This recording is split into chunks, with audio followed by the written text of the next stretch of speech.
We will soon find out. Make sure.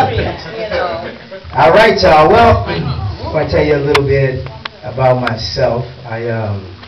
Usually when I meet people, I don't like to say too much about my past or my history or whatever.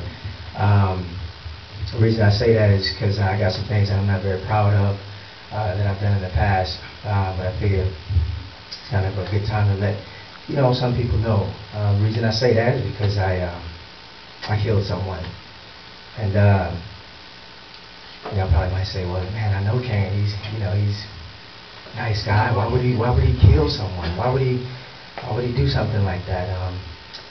It's just when I grew up. I'll tell you a little bit about my childhood. I grew up I was real shy. Didn't really talk to a lot of people. Didn't really speak much. Kept to myself a lot.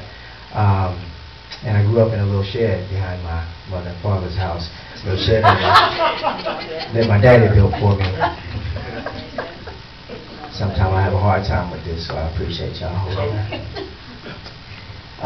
Anyway, my daddy built it for me, and they didn't want me in the front end of the house with the rest of them, so I just sat back there in that shed and kind of stared at the wall or whatever, messed around with lawnmowers here and there. They didn't even have a hole. They didn't even have a floor out there, so I had a little hole dug out to lay down there and quilt or two to put down there. Anyway, my daddy, he was a hard-working man. He worked down at the old sawmill down there for a man named Dixon on 3rd and Marshall Street. Now, old man Dixon, he was a mean guy. He was one of these kind of guys that you hate to go to work every day because he's so mean, he's so grouchy. He didn't pay well. But my daddy made enough to get by. We got by as a family. Now, this old man Dixon, he had himself a son by the name of Jesse Dixon.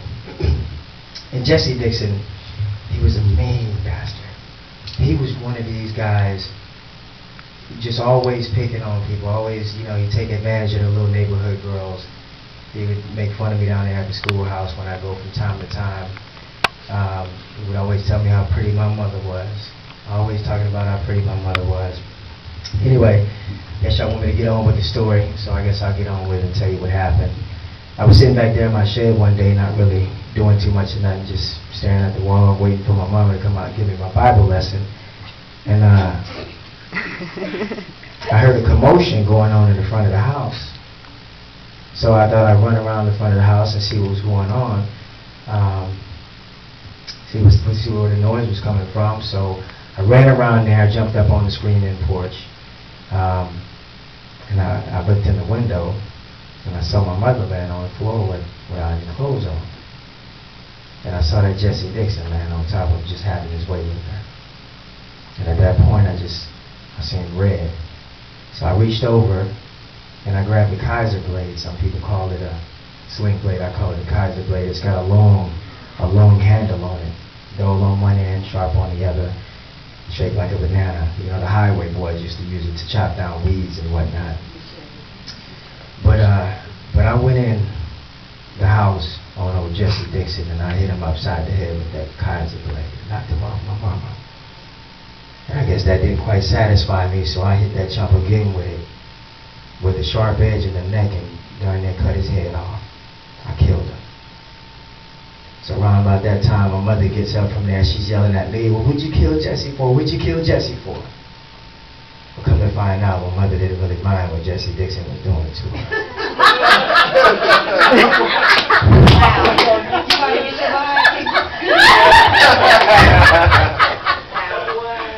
So I took that Kaiser blade and I knocked my mother upside the head. Killed her. So at that time they put me in a mental institution, and there I was for a very long time. And I got out a couple of years back, and now and then people ask me, they say, well, Kane, do you think you'll ever kill anybody again?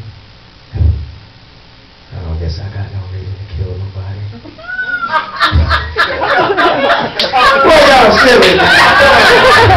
Y'all don't even let me get through my, this ain't supposed to be, I ain't no comedian. I'm trying to tell a serious story. You know, I'm trying to tell a serious story. Okay, y'all. When I said that's all I got for you today, you know, I thought I'd bring that to you. Anyway, y'all, put your hands together. We got a gentleman coming up by the name of Louis.